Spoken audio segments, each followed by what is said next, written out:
አሐዱ አምላክ አሜን። ክርስቶስ ተንሥአ እሙታን አሰሮ ለሰይጣን ሰላም ሆነ። አቤቱ አምላካችን ልዑል እግዚአብሔር ሆይ ወደህና ፈቅደህ በቸርነትህ ለዚህ ዕለት ለዚህ ሰዓት ስላደረስከን ዘላለማዊው ስምህ ዘውትር ለዘላለም የተመሰገነ ይሁን።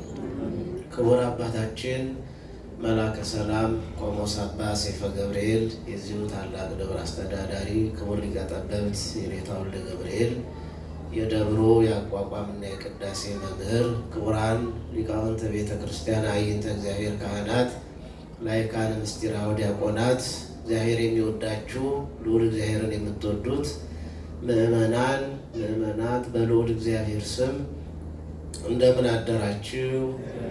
እንደምን አደራችሁ? እንደምን ሰነበታችሁ? ቸርነቱ የማያልቅ ምሕረቱ የበዛ የአባቶቻችን የቅዱሳን አምላክ የእግዚአብሔር አብ ልጅ የድንግል ማርያም ልጅ መድኃኔዓለም ክርስቶስ ክብረ ምስጋና ይግባው። እመቤታችን እናታችን ቅድስት ድንግል ማርያም ስለ እናትነቷ ስለ አማላጅነቷ የተመሰገነች ትሁን። ቅዱሳን ሁሉ እግዚአብሔር በሰጣቸው ክብር እግዚአብሔር በሰጣቸው ጸጋ የተመሰገኑ ይሁኑ። የምስጢር ባለቤት ቅዱስ አምላክ እግዚአብሔር የምናስተውልበትን በቤቱ ለዘላለም የምንጸናበትን እምነት ለሌላቸው ሰዎች ምሳሌ አርአያ የምንሆንበትን ቅዱስ ቃሉን እንዲያስተምረን የእርሱ ቅዱስ ፈቃድ ይሆንልን።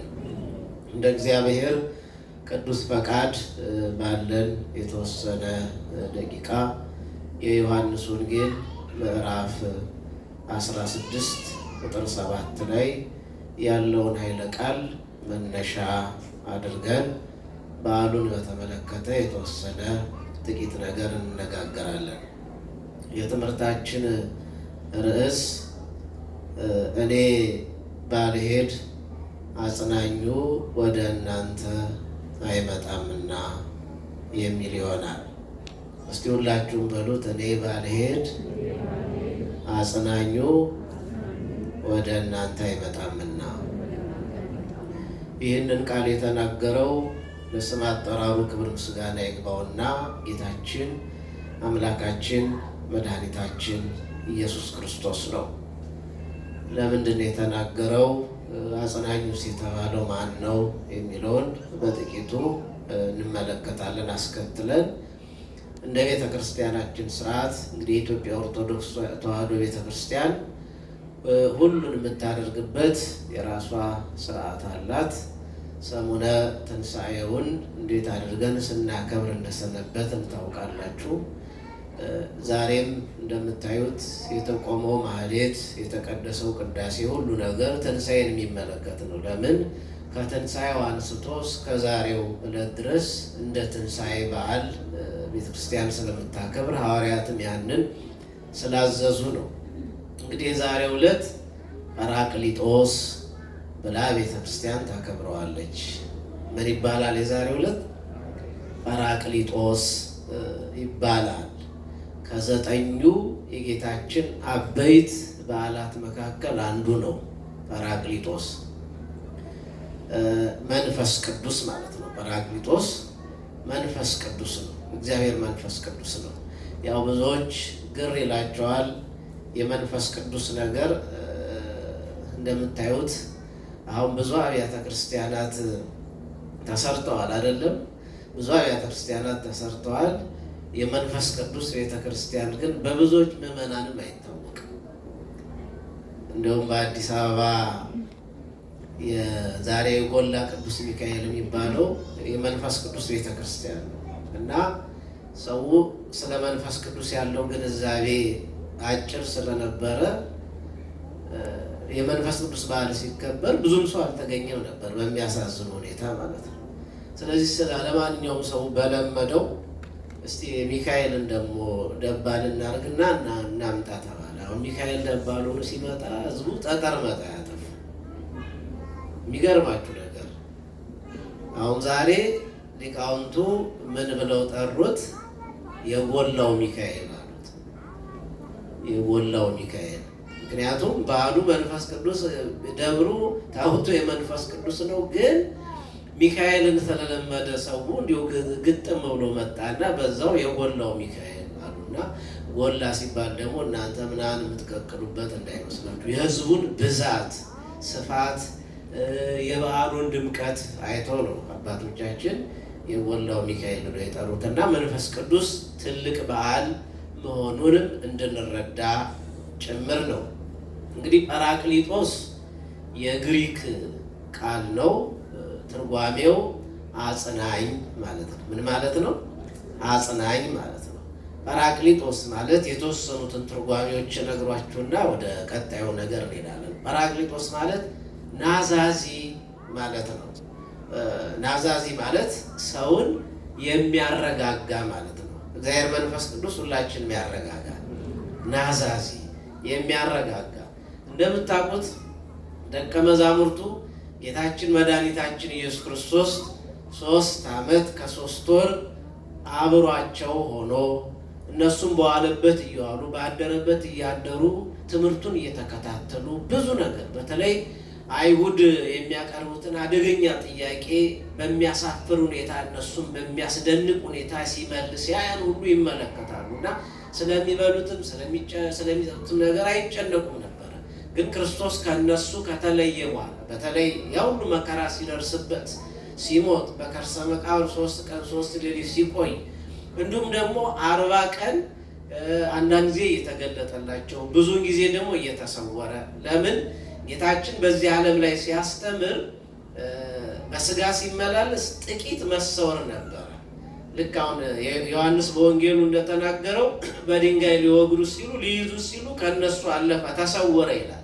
በስጋ ወራት ጥቂት ይሰወር ነበረ። ከትንሣኤው በኋላ ደግሞ ጥቂት መገለጥ አለ።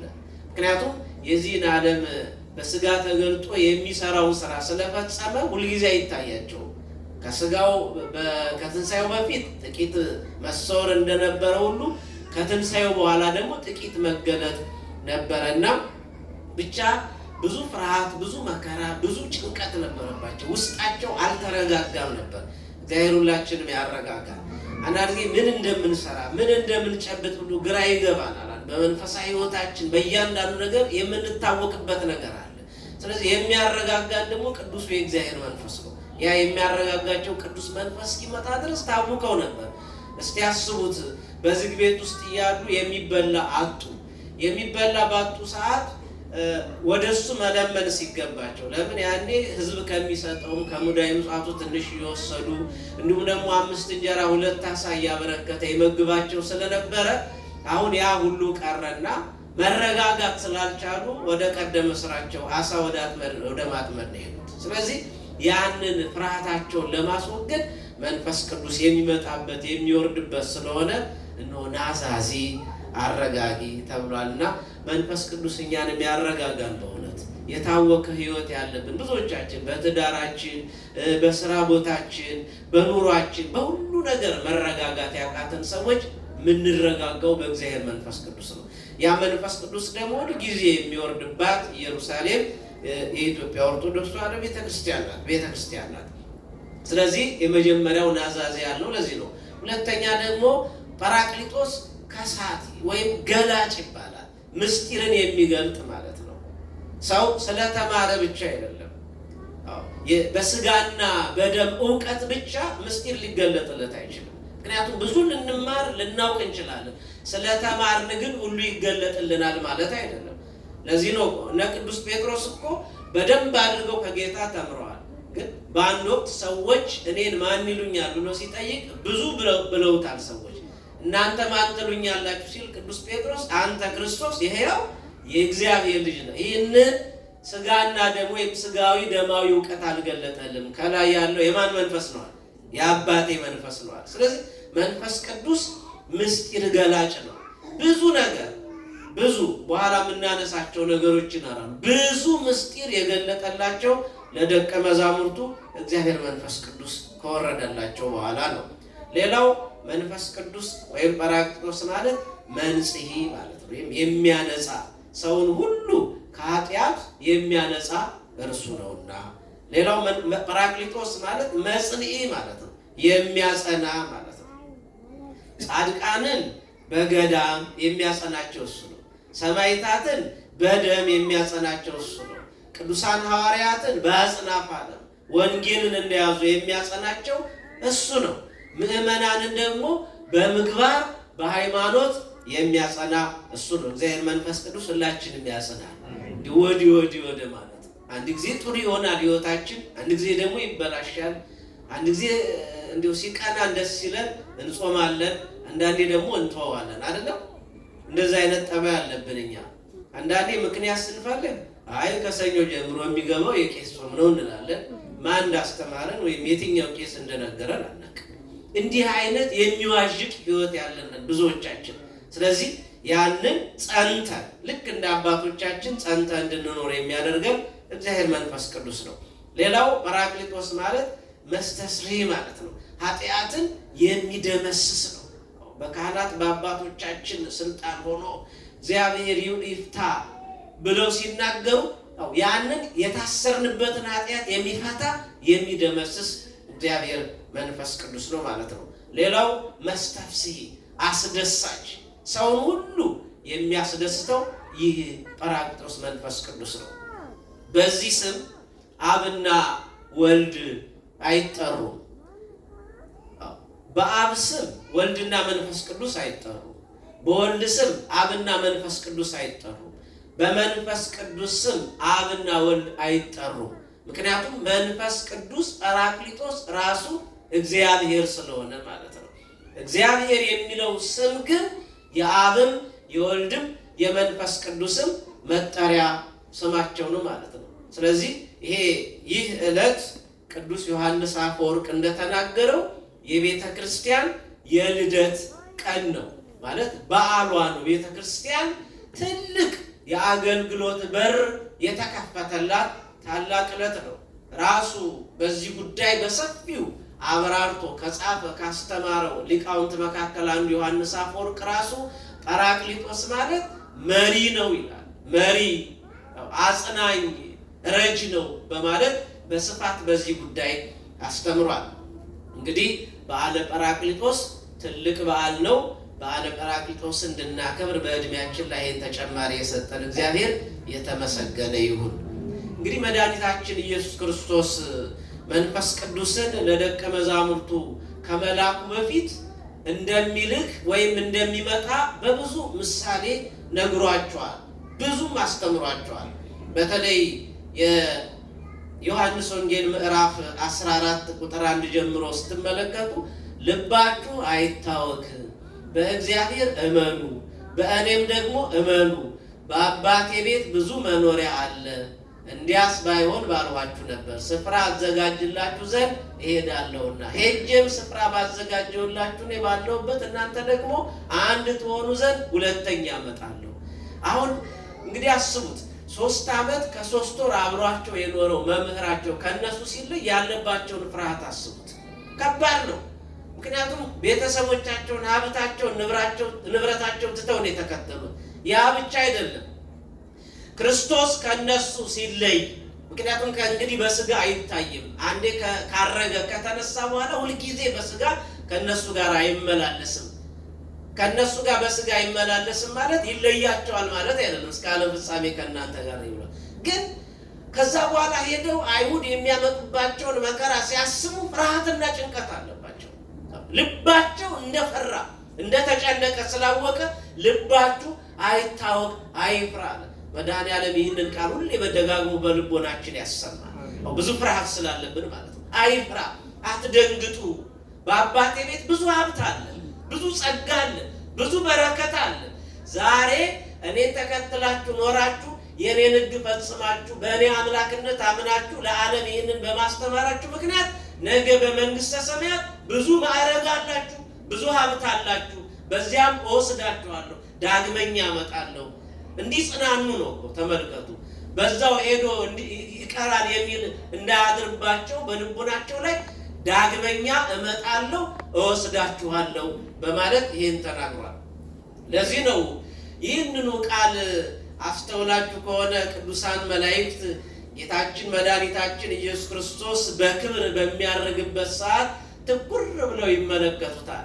ያኔ የልደት ዕለት የትንሣኤ ዕለት ነጫጭ ለብሰው ያልተለዩት ቅዱሳን መላእክት የዕርገቱ ዕለት ነጫጭ ለብሰው እነሆ ትኩር ብለው ወደ ሰማይ የሚመለከቱትን ደቀ መዛሙርቱን እንዲህ አሏቸው፣ የገሊላ ሰዎች ሆይ ወደ ላይ ትኩር ብላችሁ የምትመለከቱት በዚህ የቆማችሁት ለምንድን ነው? እንዲህ ቆማችሁ ወደ ላይ ትኩር ብላችሁ ወደ ሰማይ የተመለከታችሁት ኢየሱስ እንዲሁ እንዳያችሁት ዳግመኛ ይመጣል ብለው ነገሯቸው። ስሙ ለዘላለም የተመሰገነ ይሁን። ዳግመኛ ይመጣል። ምክንያቱም ሲሄድ እየባረካቸው ነው ሄደው። ልብ በሉ፣ ባርኳቸዋል። አዎ በቡራኬው ብዙ ነገር ሰጥቷቸዋል። የዕርገቱ ዕለት ተምረናል። ግን እየባረካቸው ነው የሚለው። ቡራኬው አልተቋረጠም።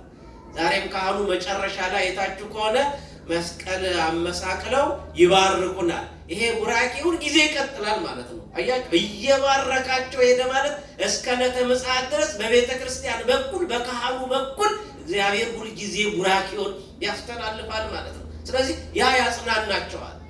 በዛ ቡራኬ መሰረት እየተጽናኑ አይዟችሁ ዳግመኛ ይመጣል፣ ራሱም እመጣለሁ እንዳላቸው አሁንም ዳግመኛ ይመጣል ብሎ ነግሯቸዋል። ይህን ከነገራቸው በኋላ ነው ቅድም እንደሰማችሁት እነሆ ጌታችን አምላካችን መድኃኒታችን ኢየሱስ ክርስቶስ ከእናንተ ጋር ስለነበሩ በመጀመሪያ ይህንን አልነገርኳችሁም፣ አሁን ግን ወደ ላከኝ እሄዳለሁ፣ ከእናንተም ወደ ማን ትሄዳለህ ብሎ የሚጠይቀኝ የለም። በተደጋጋሚ ወደ አባቴ እሄዳለሁ አርጋለሁ እያለ ስለነገራቸው ያን ስለሚያውቁት ወዴት ትሄዳለህ፣ ለምን ትሄዳለህ ለማለትም ይህን ለመጠየቅም ብዙም አልተቸገሩም ደቀ መዛሙርቱ። እኔ ግን አሁን ነገር ግን ይህን ስለነገርኳችሁ ሐዘን ልባችሁን ሞልቶታል። አያችሁ፣ ይሄ እንደ አባት እንደ እናት ቅርብ ሆኖ የሚያስብላቸው ስለሆነ የልቡናቸውን መመላለስ በውስጣቸው የሚሰማቸውን ስለሚያውቅ እሱ ሲለያቸው ምን ያህል ጭንቅ እንደሆነ እንዲያስቡት እስቲ። ምንም ችግር የለባቸው፣ ይበላሉ፣ ይጠጣሉ፣ ብዙ ተአምራት ያያሉ። ከእሱ ጋር ሁሉ ነገር ቀላል ነው። እውነት ነው እኮ ሰው ከእግዚአብሔር ሲለይ ነው እኮ ነገር ሁሉ ጨለማ የሚሆንበት። እግዚአብሔር ከእሱ ሲለየው ወይም እሱ ከእግዚአብሔር ሲለይ፣ ሕጉን ሲጥስ ከእሱ ሲለይ ብዙ ፍርሃት ጨለማለበት። ስለዚህ አሁን ጨለመባቸው፣ ግራ ገባቸው፣ ልቡናቸው በሐዘን እንደተዋጠ መድኃኒታችን ኢየሱስ ክርስቶስ ነገራቸው። እኔ ግን እውነት እነግራችኋለሁ፣ እኔ እንድሄድ ይሻላችኋል። እኔ ባልሄድ አጽናኝ ወደ እናንተ አይመጣም።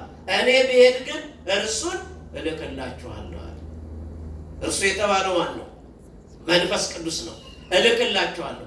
በጣም የሚገርመው ነገር በተመሳሳይ ሁኔታ የዮሐንስ ወንጌል ምዕራፍ 14 ቁጥር 25 ላይ ስታነቡ ከእናንተ ዘንድ ስኖር ይህንን ነግሬያችኋለሁ፣ አብ በስሜ የሚልከውን ግን መንፈስ ቅዱስ የሆነውን አጽናኝ እርሱ ሁሉን ያስተምራችኋል፣ እኔም የነገርኳችሁን ሁሉ ያሳስባችኋል አለ። አሁን እዚህ ጋር እኔ እልክላችኋለሁ አለ። ምዕራፍ 14 ላይ ደግሞ ቁጥር 25 ላይ አብ በስሜ ይልክላችኋል አለ። ወልድም ይልከዋል፣ አብም ይልከዋል። ምን ማለት ነው የሚል ግራ የሚያጋባ ነገር ሊከሰት ይችላል በአእምሯችን። ይሄ የሚያሳየው ምንድን ነው? እኔ ልካለሁ ሲል እሱም እግዚአብሔር መሆኑን እንደ ነቢይ ይመለከቱ ስለነበሩ ሎቱ ስብሐት አምላካችን እርሱም እግዚአብሔር እንደሆነ ከባህሪ አባቱ ከአብ ከባህሪ ሕይወቱ ከመንፈስ ቅዱስ እኩል ትክክል የሆነ አምላክ ፈጣሪ መሆኑን እንድንረዳ፣ ስለዚህ የመንፈስ ቅዱስ በቤተ ክርስቲያን በሐዋርያት ላይ መውረድ የአብም የወልድም የመንፈስ ቅዱስን ፈቃድ መሆኑን እንጂ ወልድ የሚልክ መንፈስ ቅዱስ የሚላክ ወይም አብ የሚልክ መንፈስ ቅዱስ የሚላክ ሆኖ አይደለም። በመካከላቸው ላኪና ተላኪ የለም። ግን አንድነታቸው ነው። የመንፈስ ቅዱስ ወደዚህ ዓለም መምጣት የሥላሴ ፈቃድ ነው። የወልድ ወደዚህ ዓለም መጥቶ ስጋ መልበስ የሥላሴ ፈቃድ ነው። ቅዱስ ኤፍሬም እንደተናገረው ስመ በፈቃዱ ወስምረት አቡ ወመንፈስ ቅዱስ መጽሐድ ወአድኀነነ፣ በራሱ ፈቃድ በአባቱ ፈቃድ በመንፈስ ቅዱስ ፈቃድ መጥቶ አዳነን ብሎ በማክሰኞ ውዳሴ ማርያም ላይ እንደተናገረው፣ ስለዚህ የአብና የወልድ የመንፈስ ቅዱስ ፈቃድ እነሆ ዓለም እንዲድን ነውና ያንን ጌታችን መድኃኒታችን ኢየሱስ ክርስቶስ በሚገባ ነገራቸው ማለት ነው። በጣም የሚገርመው ግን አብ በስሜ የሚልከው ግን መንፈስ ቅዱስ የሆነው አጽናኝ እርሱ ሁሉን ያስተምራችኋል። እስቲ ሁላችሁ ንገሩ፣ እሱ ምን ያደርጋችኋል? ሁሉን ያስተምራችኋል አለና እኔ የነገርኳችሁን ሁሉ ያሳስባችኋል። አያችሁ፣ ሁሉን ያስተምራችኋል አለ። አዎ እግዚአብሔር ወልድ ሥጋ ለብሶ ወደዚህ ዓለም መጥቶ አስተምሯል። መንፈስ ቅዱስ ግን ሥጋ አልለበሰም። ወንጌልን አስተምሯል፣ ለሐዋርያት ነግሯቸዋል። ግን ታይቶ ተገልጦ ሥጋ ለብሶ ይሄንን አላደረገም፣ አይታይም። እርሱ የማይታይ ረቂቅ መንፈስ ነው፣ ግን አስተምሯቸዋል። እኔ የነገርኳችሁን ያለው ልብ በሉ። ይሄ የሚያሳየው ምንድን ነው? የአብም የወልድም የመንፈስ ቅዱስም ዕውቀት አንዲት ናት ማለት ነው። ስንት ናት? አንዲት ናት። የአብም የወልድም የመንፈስ ቅዱስም ፈቃድ አንዲት ናት። ስለዚህ ወልድ ያስተማረው ትምህርት የአብም ትምህርት ነው፣ የመንፈስ ቅዱስም ትምህርት ነው። መንፈስ ቅዱስ መጥቶ ሌላ አዲስ ትምህርት አይነግራችሁም። እኔ ከእናንተ ጋር ስመላለስ ለ3 ዓመት ያስተማርኳችሁን ትምህርት በሙሉ ያሳስባችኋል፣ የረሳችሁትን ያስታውሳችኋል፣ የበለጠ እንድትረዱት ያደርጋችኋል። ለምን? ኢየሱስ ክርስቶስ አምላክ ነው። እንደ ባህሪው የሚያውቀውን ዕውቀት በሙሉ አይደለም ደቀ መዛሙርቱ የተሰጣቸው፣ በተወሰነ መልኩ ነው። ልብ በሉ። በዚሁ በዮሐንስ ወንጌል ምዕራፍ 16 ቁጥር 15 ጀምሮ ስታነቡ እንዲህ ይላል፣ እርሱ ያከብረኛል፣ ለእኔ ካለኝ ወስዶ ይነግራችኋል። እስቲ ሁላችሁም በሉ፣ ለእኔ ካለኝ በሉ፣ ወስዶ ይነግራችኋል። ለእኔ ካለኝ ወስዶ ነው ያለው፣ እንዳለ ወስዶ አይደለም። ፍጡር አይችልም። የፍጡር ዕውቀትና የፈጣሪ ዕውቀት ይለያያል። ስለዚህ የፈጣሪን ዕውቀት በሙሉ አይደለም ለፍጡር የተሰጠው። ካለው እግዚአብሔር በጸጋው ስስት ስለሌለበት ካለው ለሰው በሚችለው አቅሙ ያንን ወስዶ ማለት ያስተማርኳችሁን ይገልጥላችኋል፣ ለእናንተ የተፈቀደላችሁን ዕውቀት ያብራራላችኋል፣ ያጸናላችኋል ብሎ ተናግሯል። እንግዲህ ይሄ ሁሉ የሚያሳየው ምንድን ነው? ጌታችን አምላካችን መድኃኒታችን ኢየሱስ ክርስቶስ ከማረጉ በፊት አስቀድሞ በልቡናቸው ያለው ፍርሃት እንዲወገድ እንዲዘጋጁ እንደ እጓለ ማውታ ወላጆች እንደሌላቸው ልጆች አልተዋችሁ። ምክንያቱም ወላጃቸው እሱ ነው፣ አባታቸው እሱ ነው፣ እናታቸው፣ ወንድማቸው፣ ሁለመናቸው እሱ ነው። ሁሉን ትተው ነው የተከተሉት። ስለዚህ ልክ እኛ በዚህ ዓለም አብሮን የኖረ ሰው ሲለይ እንደምናዝነው አብሯቸው ኖሯል፣ አስተምሯቸዋል፣ ብዙ ነገር አሳይቷቸዋል፣ ከዓለም ለይቷቸዋል። ስለዚህ ቢያዝኑ ይገባቸዋል። አይዟችሁ ወላጆች እንደሌላቸው ልጆች አልተዋችሁም ብሎ አጽናናቸው። አሁን በተስፋ እንዲጠብቁ ቀጠሮ ሰጥቷቸዋል።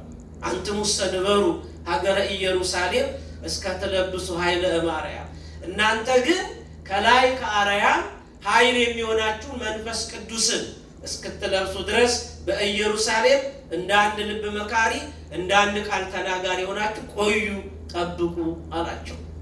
የዚህ ጊዜ ነበረ ነገሩን ስናሳጥረው የሁሉ የተስፋ ቃል ከተነገራቸው በኋላ በኢየሩሳሌም በመጀመሪያዊቱ ቤተ ክርስቲያን በማርቆስ እናት ቤት እመቤታችንን መሃል አድርገው 120 ቤተሰብ በተሰበሰቡበት ድንገት እንደ ነፋስ ያለ የተከፋፈሉ ልሳኖች በያንን ቤት ሞሉት።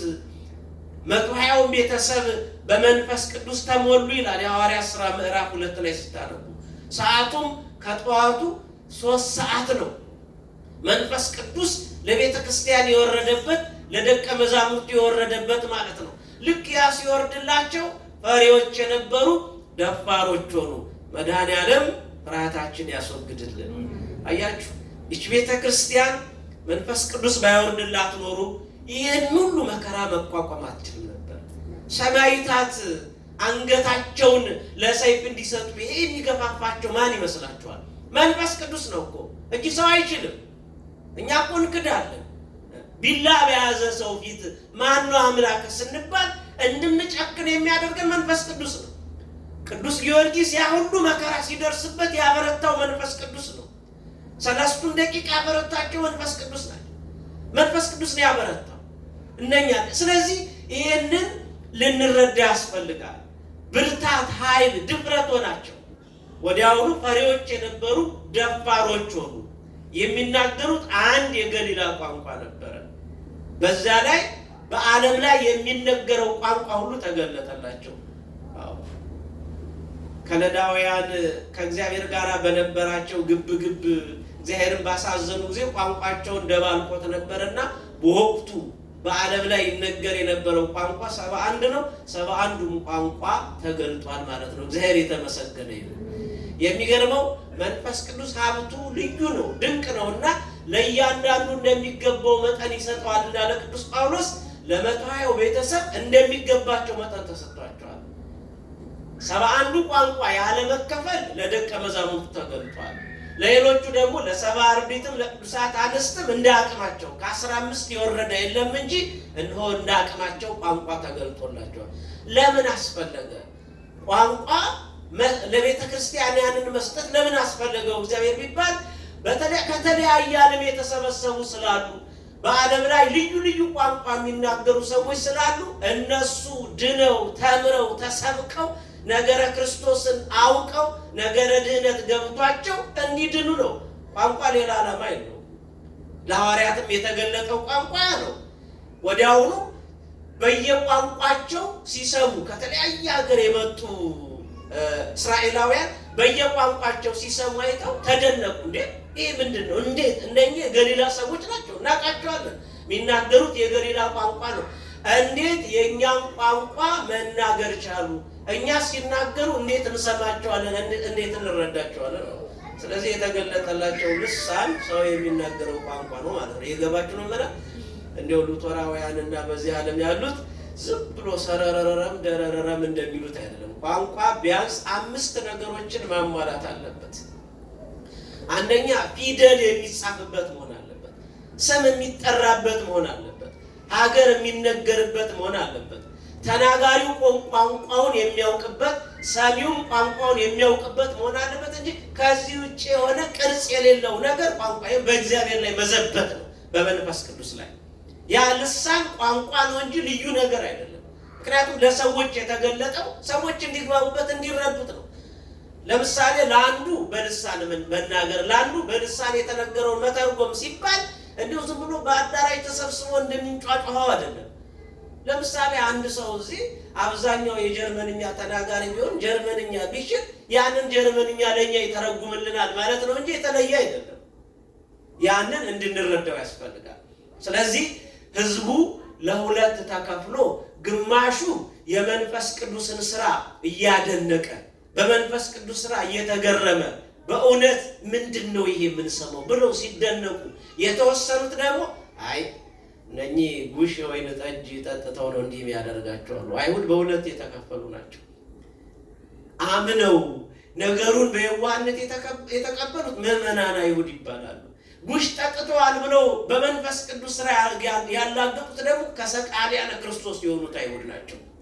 ይሄኔ ቅዱስ ጴጥሮስ ከ11 ጋር ቆመና እናንተ በዚህ የተሰበሰባችሁላችሁም እናንተ እንደምታወሩት አይደለም፣ ወይም እኔ የምታዩቸው በሙሉ የወይን ጠጅ ጠጥተው የሰከሩ አይደሉም። ሰዓቱ እንደምታዩት 3 ሰዓት ነው አለ። በሀገራቸው ልማድ ሲረታቸው በዚህ ሰዓት ወይን አይጠጣም። ስለዚህ እነሱ ሰክረው አይደለም። ይሄ የመንፈስ ቅዱስ ስራ ነው። እግዚአብሔር አስቀድሞ በነቢዩ በኢዩኤል ምዕራፍ 2 ላይ በስጋ ለባሽ ልጆቼ ላይ ሁሉ ከመንፈሴ አፈሳለሁ ብሎ የተናገረው ትንቢት ይፈጸም ዘንድ ነው። ስለዚህ መንፈስ ቅዱስ ነው ይሄንን ስራ የሰራው እንጂ ይሄ እናንተ የምታወሩት አይደለም። ወይን ጠጅ ጠጥተው አይደለም የሰከሩት።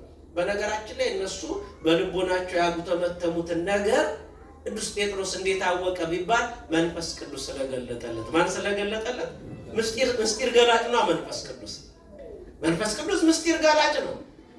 እስቲ ያስቡት፣ ሐናንያና ሰጲራ ወደዚህ ማህበር ለመቀላቀል ሲመጡ የያዙትን ገንዘብ ግማሹን ጓዳቸው በጓሮ መቅበራቸውን ቅዱስ ጴጥሮስ አወቀ። ለምን? መንፈስ ቅዱስን መዋሸት ስለማይቻል። ስለዚህ በመንፈስ ቅዱስ ላይ ያደረው በቅዱስ ጴጥሮስ ላይ ያደረው መንፈስ ቅዱስ ሐናንያና ሰጲራን ቀስፏቸዋል። እግዚአብሔር ከመቀሰፍ ይጠብቅ።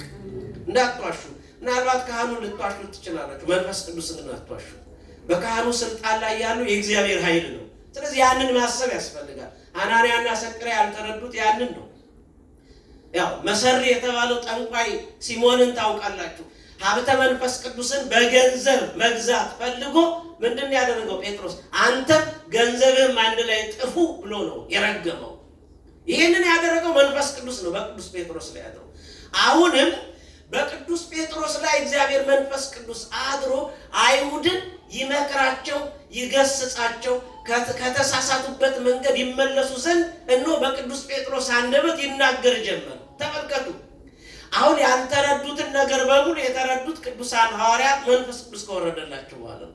በጣም ብዙ እንዲያው ምንድን ያላቸው የምነግራችሁ ገና ብዙ አለኝ፣ ነገር ግን አሁን ልትሸከሙት አትችሉም።